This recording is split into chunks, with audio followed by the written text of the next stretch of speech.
로마서 12장 1절로 2절 말씀을 통해서 영적 예배다라는 제목으로 은혜를 나누고자 합니다. 우리가 이제 계속해서 로마서를 통해서 은혜를 나누고 있는데, 지금 로마서 전체 내용을 통해서 보면은 크게 두 개의 단락으로 나눠볼 수가 있죠. 그래서 로마서 1장에서 11장까지 전체의 핵심 내용은 한마디로 요약한다면은 교리 부분입니다. 그리고 이제 오늘 본문 12장 1절 이하 15장 16장 전체 내용을 통해서 살펴보면은 삶을 이렇게 말씀하고 있어요. 그래서 1장부터 11장을 신앙에 대한 내용을 말씀하고 있다면, 이제 12장 이하는 생활을 이렇게 말하고 있어요. 그러니까 교리가 무척 중요합니다. 다른 말로 신앙이 매우 중요한 거죠. 그러나 교리만 있어가지고는 안 되고, 그 교리를 바로 알게 된 자는 삶 속에 적용하는 거죠. 신앙이 중요하면 신앙 생활 역시 매우 중요한 그런 내용이어서, 이제 로마서 큰 두 개 구조는 어떻게 우리 하나님께서 우리들에게 구원을 해 주셨는가 하는 이신칭의 내지 이신득의라는 어떤 차원으로 살펴봤어요. 예수 그리스도를 믿음으로 우리가 구원을 받았다 하는 내용이 1장부터 11장까지 기록이 되어 있다면, 이제 12장부터는 구원받은 우리, 그러면 이제 하나님의 자녀가 이 땅 살아가면서 어떻게 삶을 이제 살아갈 것인가, 하나님에 대해서, 그리고 교회에 대해서, 그리고 사회에 대해서, 그리고 국가에 대해서 각각 주어진 현장 속에서 어떻게 이제 하나님 나라 안에서 구원받은 하나님의 자녀로서 살아갈 것인가 하는 삶을 말씀하고 있는 것이 바로 12장 이하의 내용이에요.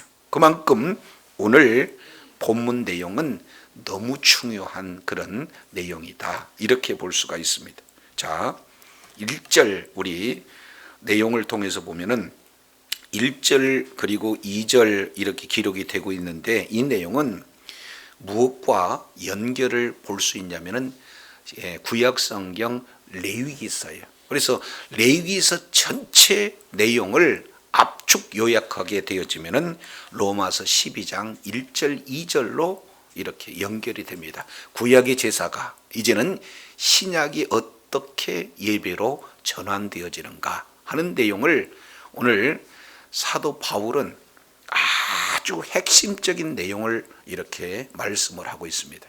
그렇기 때문에 이제 12장 1절 2절 이 내용은 로마서 내용의 가장 또 유명한 성구 중에 하나고, 우리가 살아가는데 굉장히 핵심적인 내용이 되기도 합니다. 자, 12장 1절 시작을 이렇게 하고 있죠. 그러므로 형제들아, 내가 하나님의 모든 자비하심으로 너희를 권하노니, 이렇게 표현하고 있어요. 그러니까 사도 바울은 여기에 형제들아, 두 번째 자비하심으로, 세 번째 권하노니, 이런 내용은 아주 부드러운 용어를 지금 쓰고 있는 것을 보게 되죠.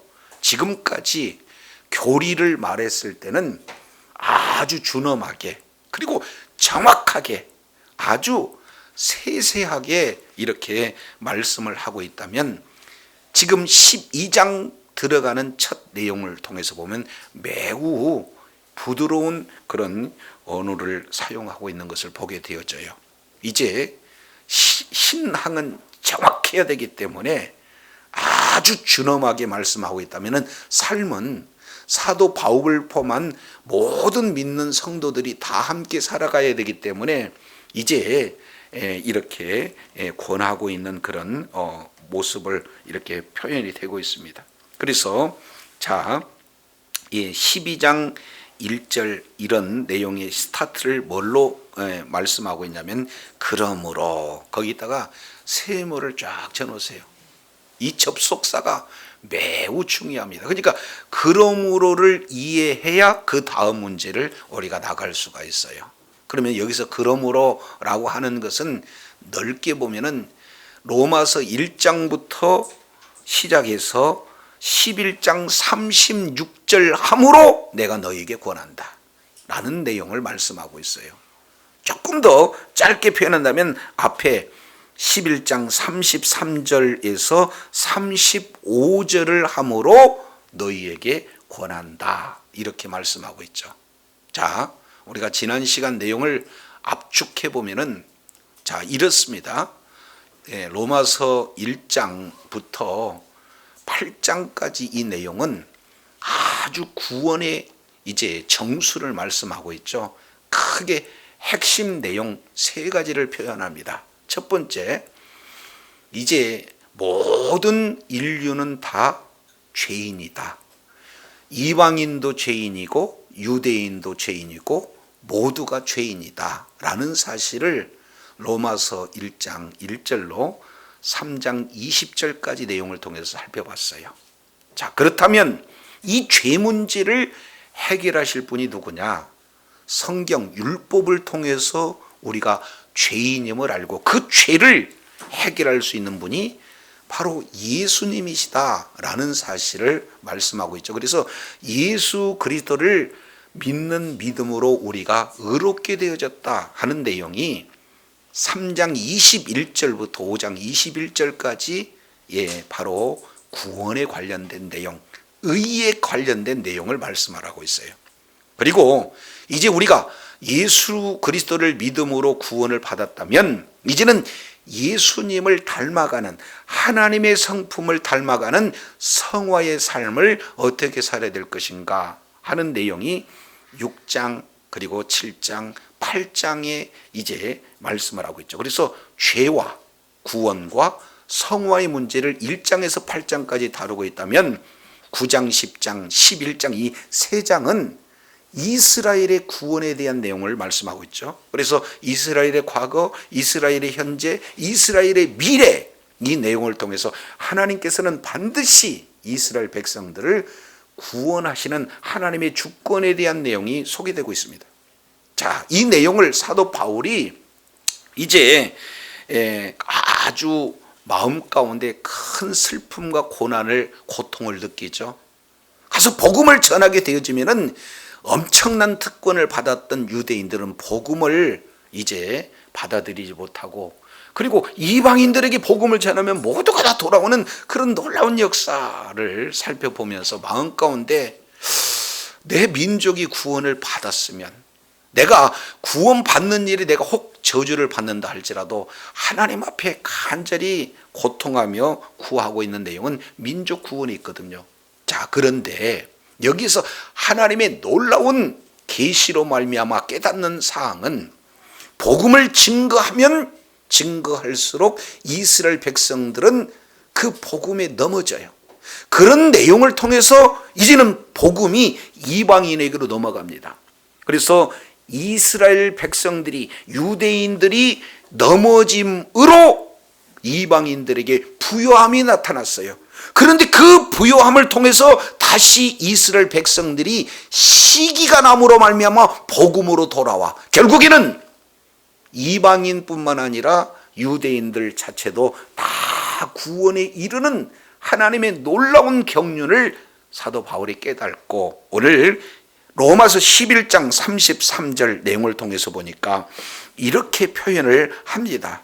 깊도다 하나님의 지혜와 지식의 풍성하며 그의 판단은 헤아리지 못할 것이며 그의 길을 찾지 못할 것이로다 이렇게 표현하고 있어요.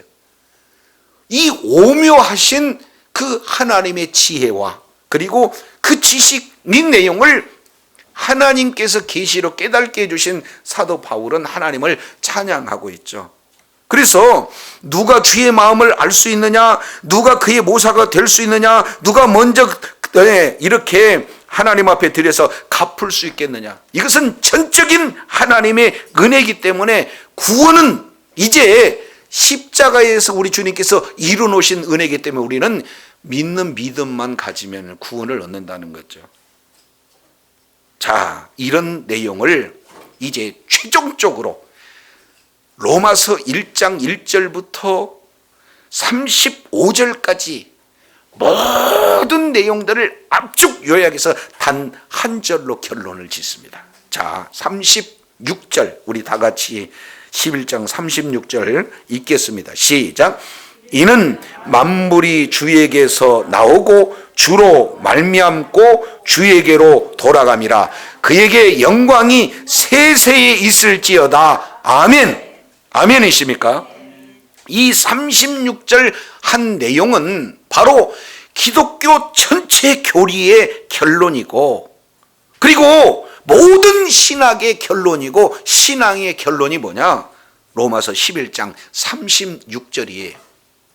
하나님께서 죄인을, 바로 죄인인 이방인을 구원해 주시고, 그리고 동시에 이스라엘 백성들을 구원하시는 그런 내용은 사람의 수고도 아니요 자격이 있어서 구원을 받는 내용이 아니라 전적인 하나님의 은혜인 줄로 믿습니다. 이런 사실이 왜냐하면 36절 앞에 이는 왜냐하면 만물이 누구에서 나왔기 때문에 그렇다? 주님께로부터 나왔기 때문에 그렇습니다. 그래서 모든 이제 만물 피조물은 주님으로부터 기원되어진다.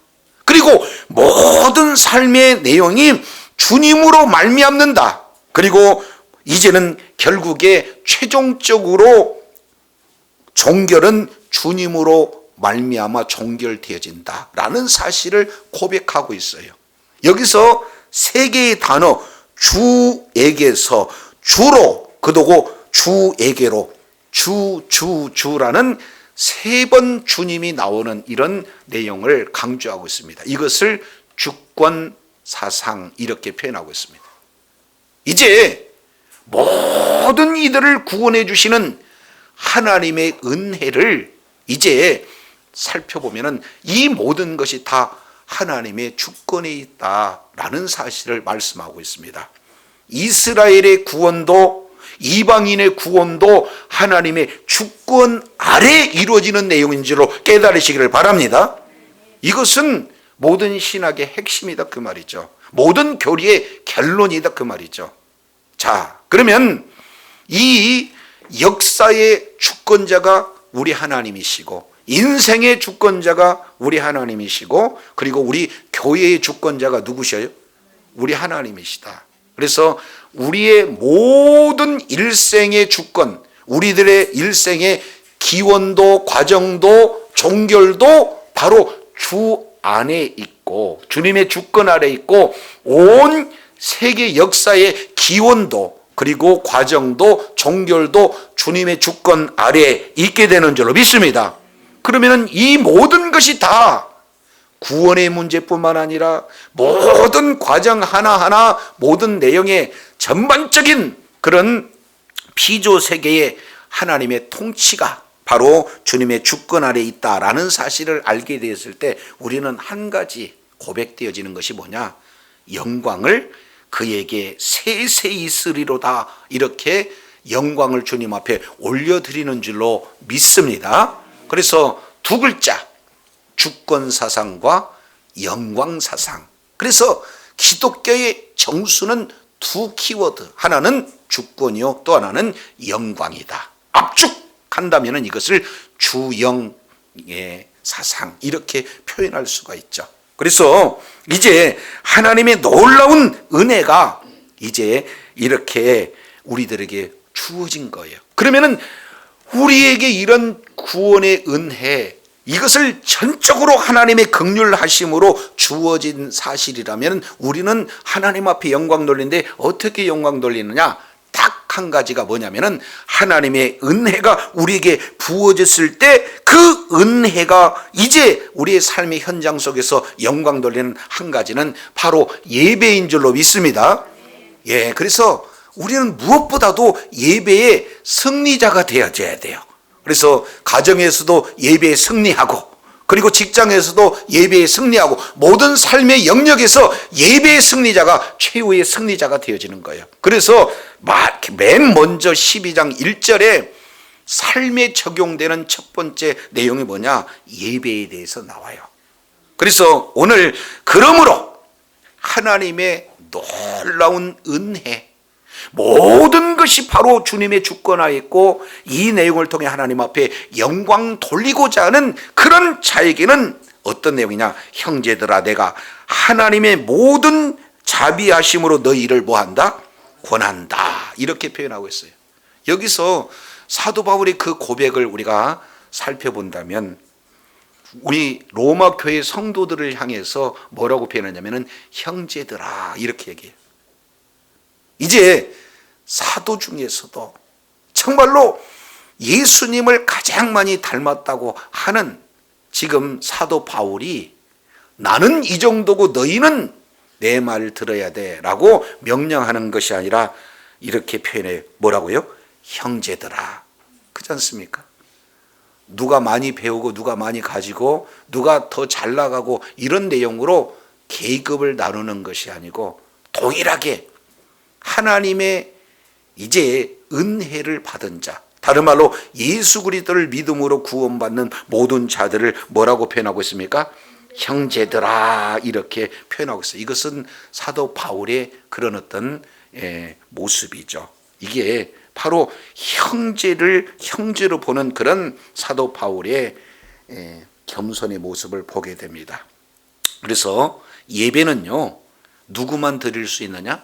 형제들만 드릴 수 있어요. 다른 말로 예배는 예수 그리스도를 믿는 믿음으로 하나님 앞에 이제 고백되어지는 자, 예수 그리스도의 생명이 있는 그 자가 하나님 앞에 예배로 영광 돌리게 되는 줄로 믿습니다. 자, 두 번째 내용을 보니까 자비하심으로 그랬어요. 하나님의 모든 자비하심으로, 이 내용은 하나님의 긍휼이 지금 부어지는 내용을 말씀하고 있습니다. 그러니까 하나님의 자비가 너무너무 크게 와닿기 때문에 내가 하나님 앞에 고백되어지고 하나님 앞에 이제 영광 돌리는 내용은 뭐냐? 예배라는 거예요. 그래서 모든 자비하심으로 너희에게 권한다 이렇게 표현하고 있습니다. 예, 하나님의 은혜가 충만할 때 하나님께 받은 은혜가 크면 클수록 하나님 앞에 영광 돌리는 그런 복된 자리에 있게 된다는 것을 말씀하고 있어요. 그래서 사도 바울은요, 이제 범사에 너희들에게 권하는 것도 어떻게 되는 겁니까? 너희에게 권하는 것도 하나님의 자비가, 자비를 통해서 권한다. 가르치는 것도, 예배하는 것도 뭐가 기초가 되어지는 거예요? 하나님의 자비하심, 다른 말로 하나님의 긍휼이 부어졌기 때문에 가르치기도 하고 또 권하기도 하고 또 예배를 드리기도 한다라는 사실을 말씀하고 있습니다. 여기서 권하다라고 하는 것은 이게 파라, 칼레오라고 이렇게 표현했습니다. 두 단어죠. 파라라고 하는 것은 곁에, 그리고 칼레오 그러면은 부르다, 곁에서 부르다. 이 내용은 성령님께서 위로해 주시다라는 뜻하고도 같습니다. 그러니까 지금 사도 바울이 어떻게든지 자비하심의 기초에서 아주 권면하고 성령님께서 위로하듯이 지금 말씀하고 있는 그 내용은 딱 하나입니다. 다른 게 아니라 뒤에 뭐래요? 영적 예배를 드려라, 산 제사를 드리라, 지금 이렇게 말씀하고 있어요. 자, 그러면 조금 더 구체적으로 보겠습니다. 너희 몸을 하나님이 기뻐하시는 거룩한 산 제사로 드리라. 이는 너희의 드릴 뭐다? 영적 예배다. 이렇게 표현하고 있습니다. 자, 우리가 날마다 하나님의 은혜를 받은 자라면 하나님 앞에 영적 예배를 드려야 되는데 여기서 영적 예배다라고 이렇게 표현했기 때문에 또 오인될 수가 있어요. 여기서 영적이라고 하는 이 내용은 로기켄이라고 써요. 로기켄. 이 내용은 뭐냐? 합리적인 이런 뜻을 말씀하고 있어요. 그러니까 영적 예배라기보다는 합리적인 예배를 우리 하나님 앞에 드리는 거예요. 그러면 합리적인 예배가 어떤 예배인가 라고 봤더니 앞에 보니까 너희 몸을 뭘로 드려라? 거룩한 산 제물로 드려라. 이것이 합리적인 예배다, 이렇게 표현하는 거예요. 이게 무슨 뜻일까? 세 가지 내용을 통해서 봅니다. 자, 먼저 몸을 제물로 드리라고 이렇게 얘기하는 것은 어떤 의미를 말씀을 하고 있는가? 여기서 몸이라고 하는 이 내용은 여기에 원문 내용으로 보면 두 가지로 구분지어 볼 수가 있어요. 하나는 이제 뭐라고 이렇게 몸을 표현할 수 있냐면은, 여기서 나타나는 이 내용은 하나는 사르크스라고 이렇게 표현하고 있는데, 사르크스라고 하는 것은 육체, 또 다른 명은 고기, 이렇게 표현하고 있어요. 그러니까 여기서 고기, 육체, 이 내용을 하는 몸도 있는데, 지금 이 로마서 12장에서 말씀하고 있는 것은 사르크스라고 표현하지 않고 소마라고 표현하고 있습니다.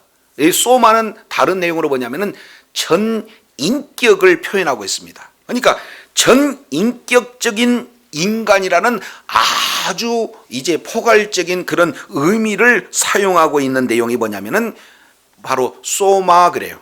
자, 그래서 너희 소마를 산제물로 드리라. 다른 말로 너희의 전 인격적인 삶을 산제물로 드려라, 이렇게 표현하고 있습니다. 그러니 여기서 말씀하고 있는 내용은 무슨 예물이냐면은 바로 삶의 예배를 드려라, 이렇게 표현하고 있습니다.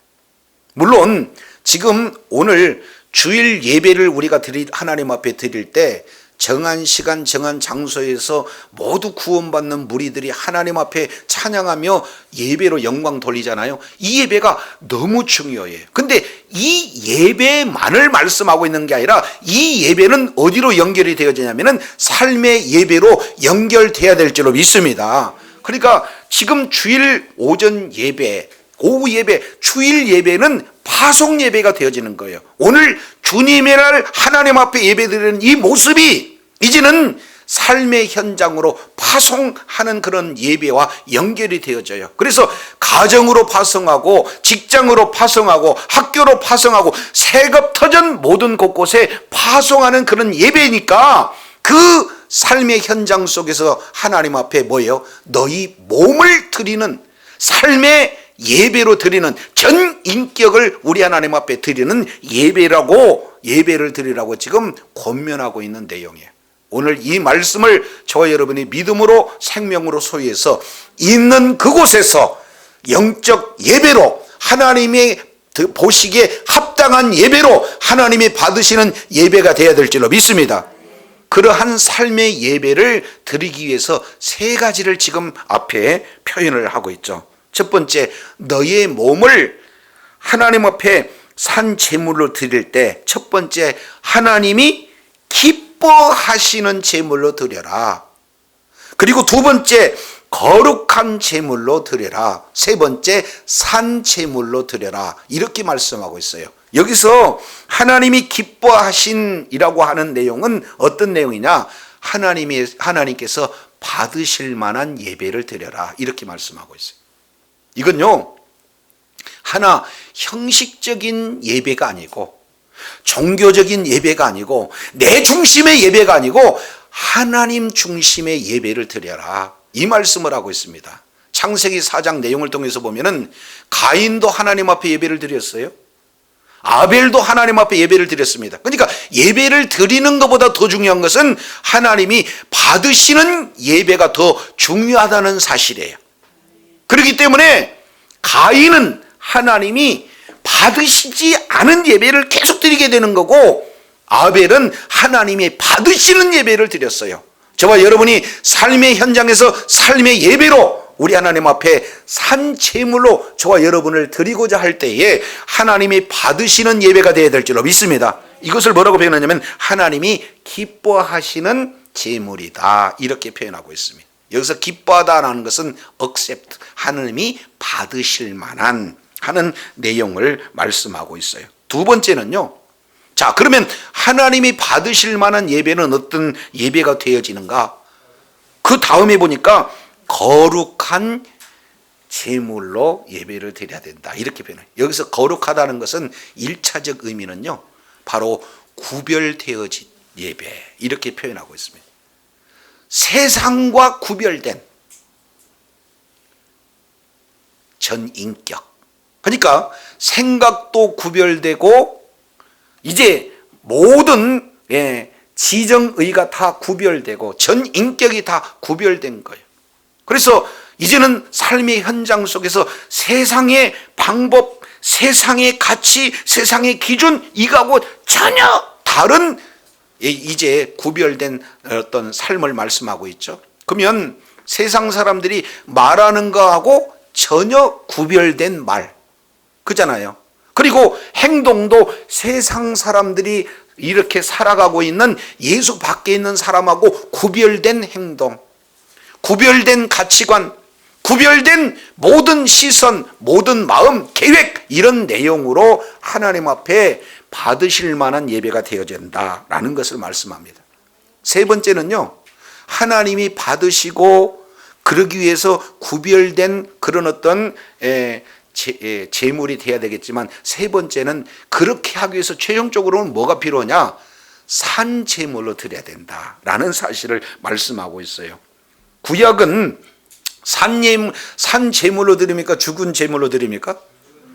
구약은요, 다 번제의 경우에는요, 각을 다 떠서 하나님 앞에 몰수히 태워드리지 않습니까? 그렇기 때문에 구약의 모든 제물은 다 죽여서 하나님 앞에 드리지만, 이제는 예수 그리스도의 십자가와 부활을 기점으로 해서 구약은 죽은 제물이지만 신약의 내용은 무슨 제물이냐면 산 제물이에요. 예수님과 함께 저와 여러분들은 십자가에서 죽은 줄로 믿습니다. 우리의 모든 죄와 허물로 우리를 대신해서 십자가에서 예수님이 죽으실 때 예수님 혼자만 죽으신 게 아니라 우리와 함께 죽었다는 사실을 로마서 6장 이제 1절부터 5절까지 내용을 통해서 우리가 살펴봤어요. 그러나 죽으실 뿐만 아니라 동시에 예수님이 살아날 때 우리와 함께 살아난 줄로 믿습니다. 그러니까 여기서 살아나는 것은 새 생명 가운데 거하기 위해서 우리들에게 부활의 생명을 주신 거예요. 그렇기 때문에 예수 그리스도를 믿는 믿음을 가질 때에 우리는 살아있는 존재요. 따라서 예수님과 함께 생활하고 예수님과 함께 걷고 예수님과 함께 비전을 가지고 예수님과 함께 모든 삶의 영역을 통해서 주님 앞에 예배를 드릴 때 우리 주님께서 받으신 줄로 깨달으시기를 바랍니다. 하나님이 받으실 만한 세상과 구별된 예수 생명으로 살아있는 생명으로 우리 하나님 앞에 드릴 때 우리 주님께서는 이를 뭐라고 표현하냐? 영적 예배, 다른 말로 합리적인 예배다라는 사실을 말씀하고 있어요. 자, 구약의 죽은 예배는요, 자기 의식이 없어요. 그러니까 사실은 드려지는 것은 쉽습니다. 근데 살아있는 예배는요, 내 의지가 살아있어요. 그렇기 때문에 내 의지를 가지고 어떻게 하면 하나님이 받으실까? 어떻게 하면 구별되어질까? 어떻게 하면 예수 생명으로 드려질까? 예수님과 함께 드려지는 그런 예배를 어떻게 하면 드릴까? 이런 예배는 사실은 쉬운 얘기는 아니죠. 그래서 우리는 이제는 교리, 다른 말로 아주 복음의 구체적인 내용을 아는 것도 중요해요. 믿음으로 생명으로 소유하는 것도 중요해요. 거듭난 것도 중요해요. 근데 거듭난 이후에 우리는 어떻게 살아야 되는가? 단 한 가지를 꼽으라는 것은 바로 예배요. 예배의 승리자가 되어질 때 최후의 승리자가 되어진다는 사실을 보여주고 있다, 그 말이죠. 예배의 승리자가 되시기를 원합니다. 그 예배의 모습을 영적 예배, 이렇게 말씀을 하고 있어요. 자, 그렇다면 이 예배를 우리 하나님께서 어떻게 받으셨는가? 하나님이 기뻐하시고 거룩하고 산 제물로 드렸다라는 이런 어떤 구체적인 방법은 어떤 내용인가라는 것을 2절에 설명하고 있어요. 그러니까 1절이 매우 중요하다면 이 1절을 이제 어떻게 이렇게 적용할 것인가? 방법적인 측면도 매우 중요하죠. 자, 2절 살펴보면 이런 말씀을 하고 있습니다. 자, 2절에 보니까 너희는 이 세대를 뭐 하지 말고 거기다가 1번 딱 쳐놓으세요. 드려질 영적 예배를 드리기 위해서는 첫 번째는 이 세대를 본받지 말고 이렇게 표현을 하고 있어요. 그리고 두 번째, 오직 마음을 새롭게 함으로 뭘 받아? 변화를 받아. 여기다가 두 번째, 변화를 받아. 이렇게 본받지 말고 두 번째는 변화를 받아. 요 내용이 우리 하나님이 받으실 만한 예배가 되어지는 거예요. 자, 그러면은 좀 더 구체적으로 표현합니다. 뒤에 보면 이렇게 돼요. 하나님의 선하시고 기뻐하시고 온전한 뜻이 무엇인지 뭐하도록 하라? 분별하도록 하라. 요 내용은 원문 내용을 보면은 조금 오해되게 표현이 되어 있습니다. 이것을 원문 가까이 하면은 하나님의 선하시고 기뻐하시고 온전한 뜻이 무엇인지 분별하기 위하여 이 세대를 본받지 말고 마음을 새롭게 하여 변화를 받아라. 이렇게 말씀하고 있어요. 그러니까 목적은 뭡니까? 하나님의 뜻이에요. 하나님의 선하시고 하나님의 기뻐하시고 하나님의 온전한 뜻이 무엇인지 그것을 분별하기 위해서 우리는 두 가지. 하나는 이 세대를 본받지 않는 부정적인 그런 어떤 소극적인 내용이고, 좀 더 적극적인 내용은 마음에 새롭게 함으로 변화를 받는 이런 어떤 내용이 바로 어떻게 하면 하나님의 뜻대로 살 것인가 하는 예배의 승리자의 모습을 지금 말씀을 하고 있습니다. 자, 그러면 여기서 나타나는 이 세대를 본받지 않는다, 이 내용은 세대라고 표현하기 했지만 실제로는 세상입니다. 세상에도 두 가지가 있어요.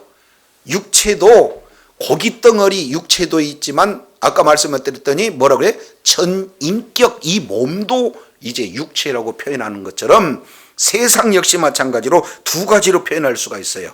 하나는 이제 이 세상 보여지는 형태를 갖추어진 내용을 지금 이 세대를 본받지 말고 이 표현입니다. 그래서 여기서 원문 내용을 보면은 형태를 얘기해. 형태가 있는 외적인 모습이 드러나는 이 세상, 이렇게 표현합니다. 그러니까 해도 있고 달도 있고 모든 나타나 있는 그런 육안으로 외형적으로 볼 수 있는 형태가 있는 세상, 이 내용을 요한복음 3장 16절에는 하나님이 세상을 이처럼 사랑하사 이렇게 표현하고 있습니다. 이런 첫 번째 세상의 내용도 있어요. 그러나 중요한 것은 두 번째 세상이에요. 이 내용은 요한일서 2장 15절부터 17절까지 똑같은 한글 표현이지만 원문으로는 조금 달라요. 여기서 세상을 뭐라고 표현하냐면은 이제 마귀의 통치 아래에 있는 세상. 자, 이 내용을 에베소서 잠깐 우리 살펴보겠습니다. 에베소서 세상에 대한 내용을 이제 두 가지 측면에서 봐야 돼요. 외적으로 드러나는 세상이 있지만 외적으로 드러나지 않는 그런 영적 지배의 하에 있는 세상을 이제 에베소서 2장에서 이렇게 표현합니다. 1절, 너희의 허물과 죄로 죽었던 너희를 살리셨도다. 그러니까 우리는 죄와 허물로 이미 죽은 자예요. 그런데 죽은 우리를 우리 하나님께서 살려주셨어요. 자, 그때에 2절 보니까 너희가 그 가운데 행하여, 그러면은 그 가운데 행했다는 것은 허물과 죄 가운데 행했죠. 자, 그랬을 때 1번, 이 세상의 풍속을 따르고 공중 권세 잡은 자를 따랐다. 그 다음에 불순종의 아들들 가운데 역사하는 영이 공중 권세를 잡은 자고 그 자를 따랐다는 거예요. 그래서 전에는 우리도 그 가운데 우리의 육체의 욕심을 따라 지내고 육체의 마음이 원하는 것을 이렇게 하여 이렇게 표현하고 있죠. 그러면은 세상에 대한 내용을 크게 세 가지로 표현하고 있습니다. 첫째, 세상 풍속을 따라. 두 번째, 3절에 육체의 욕심을 따라. 세 번째, 육체의 마음에 원하는 것을 따라 하여. 이런 내용이죠. 근데 본질적인 영적인 배경은 어떻게 되는가? 뒤에 봤더니 공중 권세 잡은 자를 따른 거예요. 그러니까 우리가 욕심을 겉으로는 따르지만 실제는 욕심을 따르게 하는 영적인 존재에 미혹돼서 따랐다는 거 아니에요? 좀 더 아이들이 게임에 중독이 됐어요. 그러면 아이들이 게임에 중독되는 것 같지만 실제 내용을 봤더니 게임을 중독으로 몰아가게 하는 악한 영을 따라가다 보니까 게임 중독되는 현상이 나타났다 그 말이죠. 그러니까 이 세상에는 겉으로 드러나는 그런 세상이 있지만 그 세상 속에서 가만히 내용을 봤더니 영적으로는 마귀 사탄에 의해서 지배되는 세상을 이렇게 표현하고 있다. 이것을 보게 됩니다. 그래서 자, 이제 로마서 12장 2절 내용을 보면 이 세대를 본받지 말고 하는 것은 겉으로 나타난 세상과 더불어 영적 지배하에 있는 그런 세상에 가지고 있는 그들의 똑같은 외형을 갖지 말아라. 요걸 컨펌 그렇습니다. 컨펌.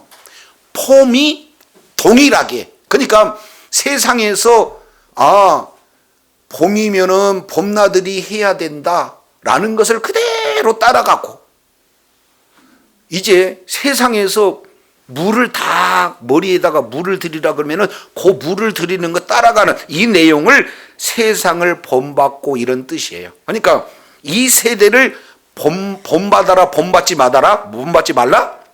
그렇습니다. 세상의 문화, 그런 사탄 마귀에 의해서 지배되는 그런 문화를 그대로 따라가서는 안 된다. 그래서 날마다 해마다 이 외형은 다 세상의 유행에 따라서 이렇게 변화가 되어져요. 근데 그 변화에 맞춰서 그대로 따라가지 말라. 이렇게 표현을 하고 있어요. 그 내용은 본질적으로 악한 영에 지배되어 있는 그런 세상에서 그들이 원하는 바를 따라가지 말라는 겁니다. 자, 그러면은 어떻게 해야 되느냐? 좀 더 적극적으로 따라가지 않아야 되고 본받지 않아야 되고 그들과 똑같이 행동을 하지 않아야 되는 것도 중요하지만 더 중요한 것은 뭡니까? 오직 마음을 뭐한다? 새롭게 함으로. 다시 오직 마음을 뭐함으로? 여기서 마음은요 부패한 우리 아담 이후에 범죄한 우리들의 마음이에요. 그러니까 그 마음이 완전히 근본적으로 변화되지 아니하고는 저와 여러분이 변할 수가 없습니다. 그래서 마음을 우리는 뭐 해야 된다? 새롭게 해야 된다. 마음을 새롭게 하는 유일한 내용은 예수 그리스도를 믿는 믿음으로 변화가 되어진 줄로 믿습니다. 이제 이 부패한 우리의 모든 속성은 예수님과 함께 십자가에서 죽고 다시 예수 그리스도의 생명으로 거듭날 때만이 우리의 마음이 완전히 새롭게 변화가 되어진 줄로 믿습니다. 그래서 성령의 능력이 아니고는 우리가 마음의 변화가 안 되어져요. 그래서 이제는 새롭게 함으로 변화를 받는다. 골로새서 3장 10절까지는 지식까지도 새로워져야 된다. 이 세상의 지식이 아니라 하나님 신지식, 하나님의 지식으로까지 완전히 이렇게 변화를 이렇게 받는 것이 예배의 목적이에요. 자, 이제 정리합니다. 하나님께서 우리들에게 구원의 은혜를 값없이 부어주신 줄로 믿습니다. 그 은혜 받은 저와 여러분은 하나님 앞에 감사함으로 표현되는 것이 뭐다? 예배다. 예배로 주님 앞에 영광 돌리게 돼야 될 줄로 믿습니다. 근데 예배를 우리가 드렸는데 하나님이 받으셨는지 안 받으셨는지 우리는 뭘로 아느냐? 딱 하나.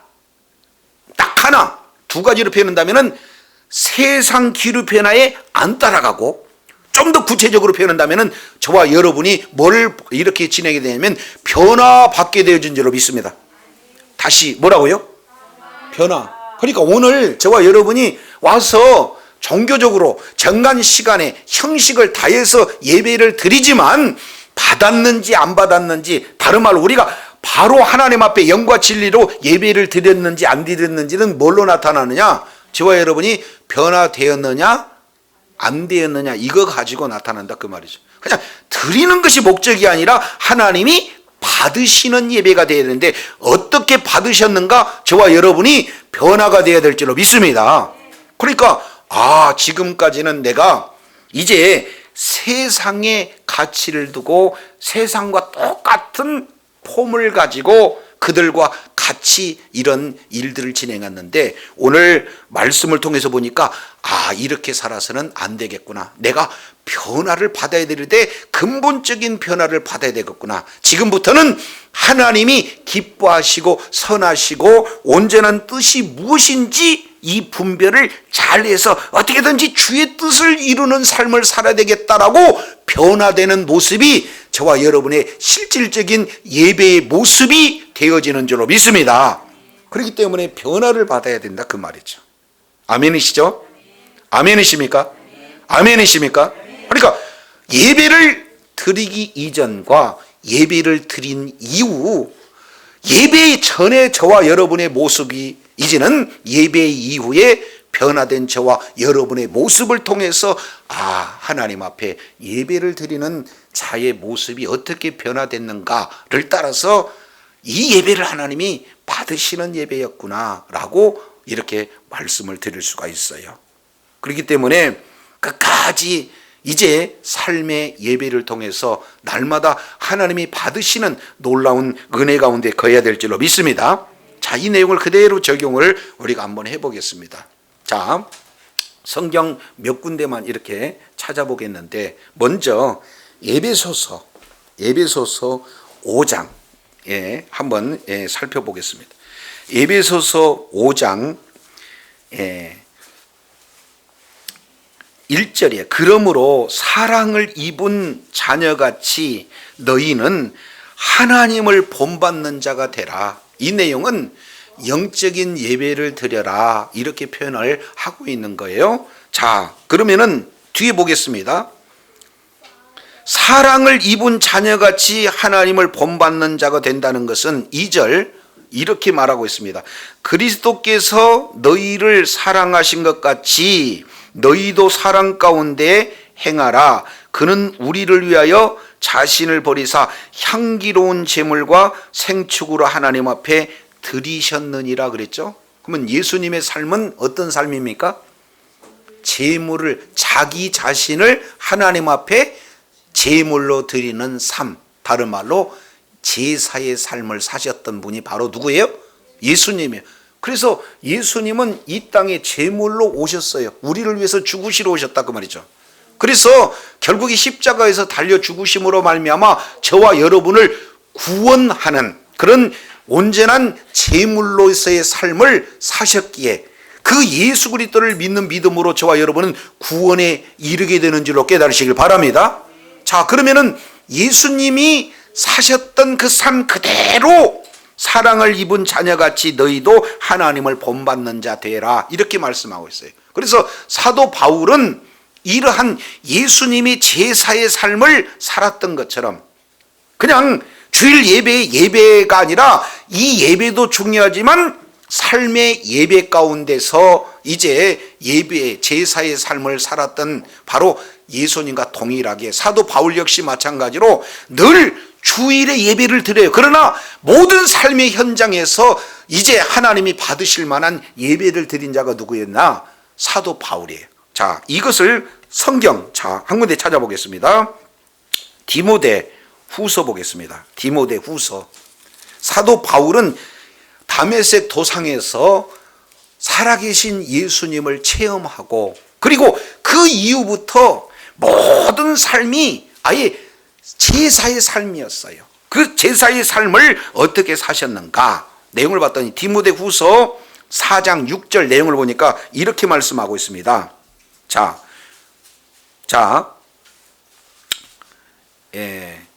4절 보겠어요. 4절. 아니, 디모데후서 4장 5절. 그러나 너는 이 모든 일에 근신하여 고난을 받으며 전도인의 일을 하며 내 직무를 다하라. 네 가지를 말씀하고 있죠. 첫째, 근신하라. 두 번째, 고난받으라. 세 번째, 전도인의 일을 해라. 그리고 내 직무를 다하라. 이 내용은 한마디로 표현하면 복음 증거의 삶을 살아라는 거예요. 복음 증거를 할 때 고난도 따라오고 그 복음 증거 자체가 직무의 내용이죠. 자, 그랬을 때 왜냐하면 자, 4장 6절 우리 다 같이 한번 읽습니다. 시작.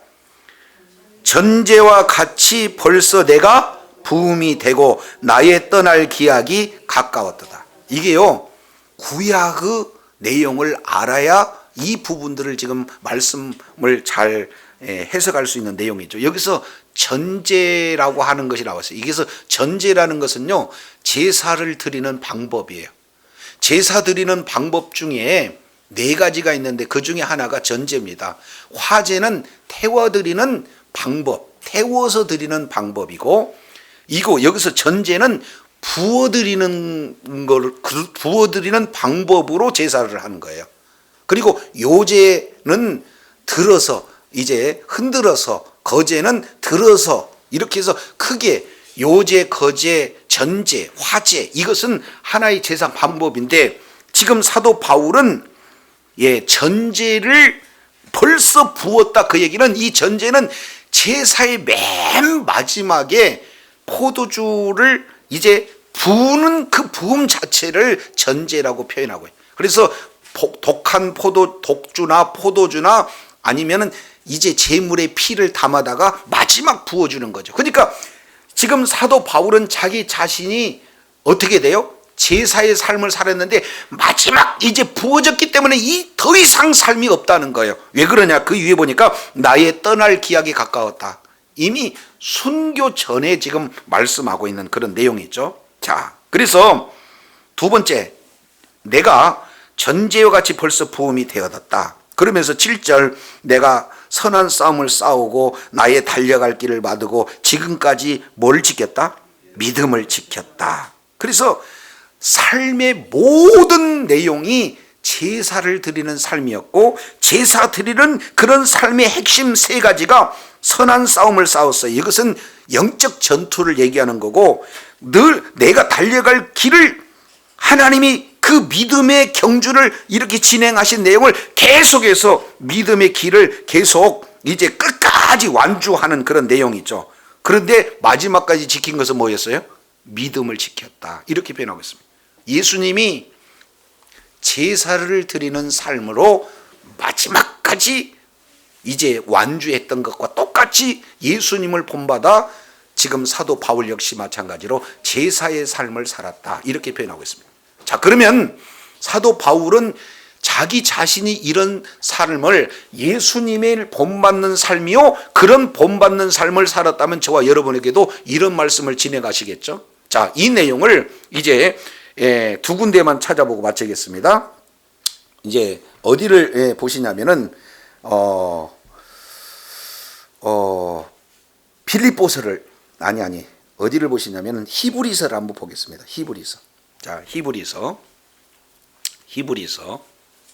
12장입니다.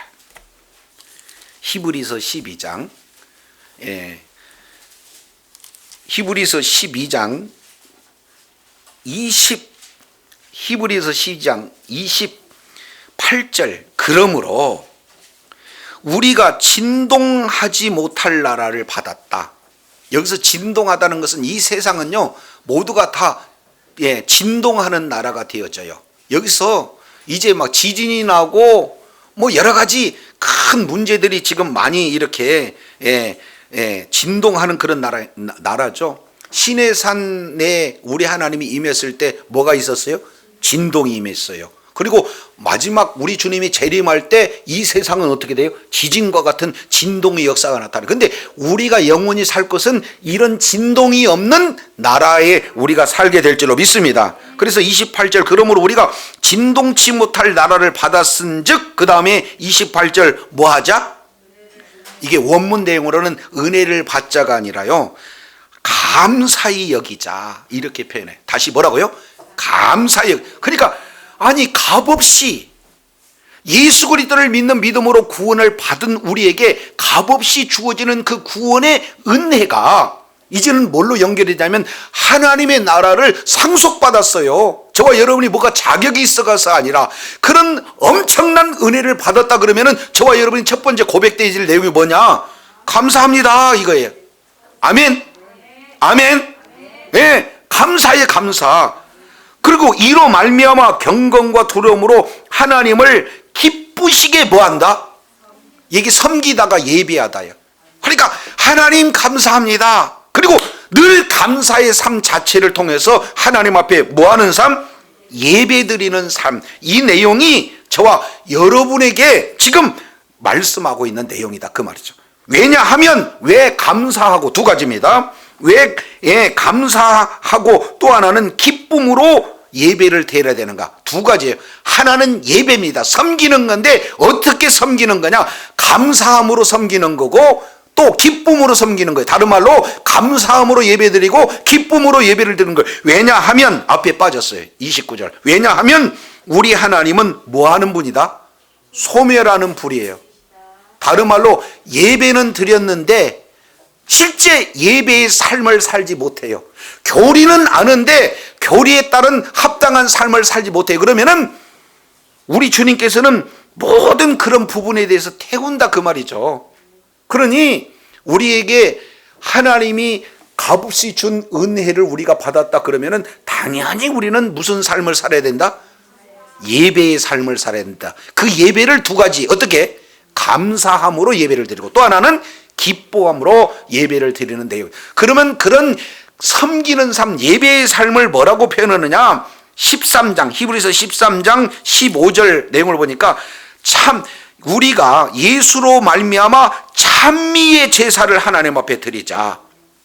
늘 입술로 감사합니다. 입술로 복음 증거하고 하나님께서 하셨습니다. 영광 돌리고 이런 입술에 이제 제사가 저와 여러분이 드려야 할 제사인 줄로 믿습니다. 두 번째 3장 16절 내용을 보니까 선을 행함과 서로 나눠주기를 잊지 마라. 이 같은 제사 그랬으니까 이 같은 제사는 뭡니까? 선을 행하고 서로 나눠주는 바로 섬김과 희생의 제사를 말씀하고 있어요. 그러니까 하나님의 받은 은혜에 감사해서 오늘 또 하나님의 형상과 하나님의 모양으로 지음받은 모든 자들에게 가서 헌신하고 희생하고 봉사하고 이런 자체를 우리 주님은 바로 행위의 제사 이렇게 표현한다 그 말이죠. 이것은 행위로 구원받는 것이 아니라 예수 그리스도로 말미암아 구원받은 자가 은혜에 감사해서 나타나는 행위를 말씀하고 있는 것을 보게 되어져요.